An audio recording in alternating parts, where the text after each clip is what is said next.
Hi everyone, William here with the latest from our friend Dmitri on the 21st of February 1915. And you may not think the man in the thumbnail picture that I used today looks like, the ideal fun party host, but that's the role that he plays, or at least tries to play, in the diary entry today. He was a famous actor, Nikolai Khodotov, and he was probably great at charades, but I don't think it was that kind of party. Anyway, here we go. So our recap for the 20th of February, Dmitri came back to Petrograd in the morning after spending the night in Tsarskaya Selo on duty, and then he pursued the usual entertainments. He even went to the circus for a little while, packed a lot in. He had a kind of brush with Brasova at the Astoria Hotel, and he described it as a bore. It was a bore, he wrote, even though he just stopped by her table for a little while. So that didn't sound too promising. They were having a great time back in Moscow, and we're going to hear a little bit more about where things stand with Brasova in today's diary entry. So our cast: well, Brasova, of course, also this girlfriend that always seemed to be in her orbit, and Osovietsky, another person from her entourage, and then Khodotov, and Dmitri's friend Nikashidze. So, as I said, it's the 21st of February, which means it was the 6th of March on the new calendar. Dmitri's address, Nevsky 41, and he tells us that it's -12, so quite cold and clear but windy. Here we go. I woke up around 10 o'clock. I slept well and my tooth didn't keep me up, thank God. For some reason my nose hurt worse this morning, but was less runny. I had coffee in bed, then took a bath and went to the Astoria for lunch with Brasova and her girlfriend from Moscow, Maria Nikolaevna, and Johnson. Lunch was ruined by Brasova, who exasperated me terribly. We spent almost the whole time arguing and parted extremely coldly.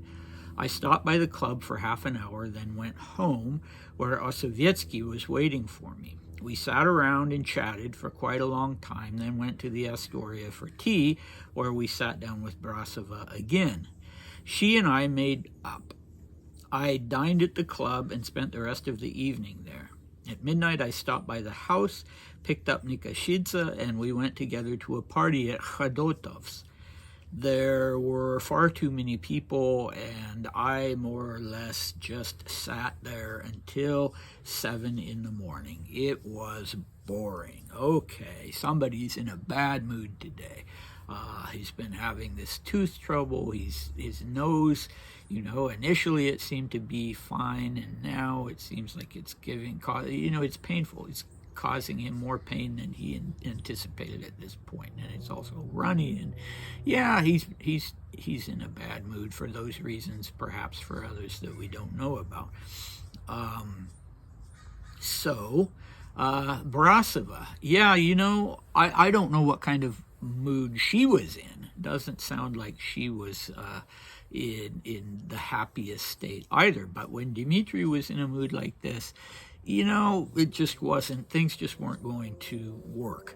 And so he begins by telling us she exasperated him. How, I don't know. And then that they started arguing, maybe a little bit of a scene in the restaurant. Who knows if voices were raised, but they were arguing. The word he uses is closer to we were abusing each other, cursing each other, or that sort of thing. It was definitely a heated argument. Boy, wouldn't it be nice to know what it was about? Well, maybe it wasn't about anything except just people being out of sorts. Then when he goes home, we have this other figure from from Brasova's orbit. She seems to, unlike Dmitri himself, she seems to have a kind of little entourage of people that go with her wherever she goes, between Moscow, Petrograd, yeah. How is it that I'm forgetting the name of the town that she and Michael actually lived in? I don't know. I should say also as an aside that I haven't looked to see where Grand Duke Mikhail was at this time, and his wife seems to have been just flitting around and kind of at loose ends while he was somewhere else.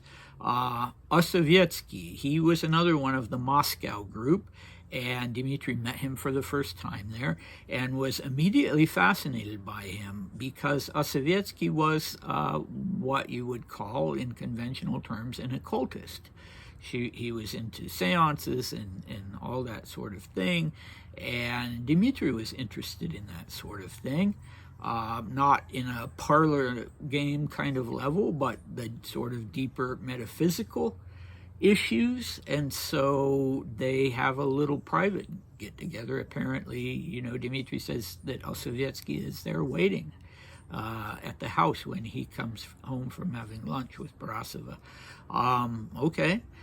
Then, they make up. He goes back to the Astoria for tea. I don't know if it was prearranged.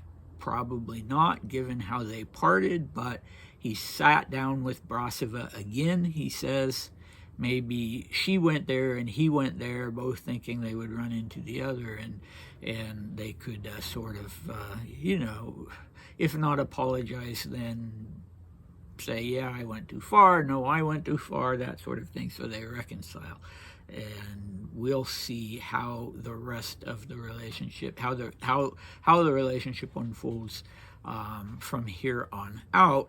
Then he goes to the yacht club, his comfort zone, very definitely. Has dinner there, plays billiards there, spends several hours there. He really doesn't spend much time at home, does he? Not if he can avoid it. I wonder if he felt kind of lonely at home. Yeah, so, I'm sure he had a chef, but his chef probably didn't have too much to do. Maybe cooked for the lemmings, because Dmitri eats pretty much every meal out. So, yeah, then there's Nikashidze. I still don't know anything about him, except there's this budding friendship. And they are invited to a party at the home of the actor Nikolai Nikolaevich Khodotov, a very famous and prominent actor in Russia at that time, at the Imperial Alexander Theater, in his 30s. And why doesn't Dmitri enjoy it? Well, there are too many people. He just sat there. He didn't leave, but he tells us he just sat there until 7 in the morning, and it was boring. Well, yeah, it's boring if you're just sitting there. So he's going to give us some more details about that tomorrow and shed some light on why he didn't enjoy it so much. But overall, it's just, yeah, he's in a bad mood. Nothing's going right today. And, all of us have days like that. So, yeah, next time, in the next diary entry, we will have some details about the Khodotov party.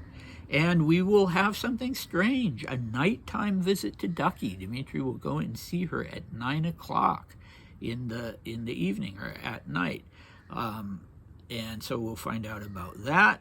In conclusion, you could just say that he absolutely loved theater.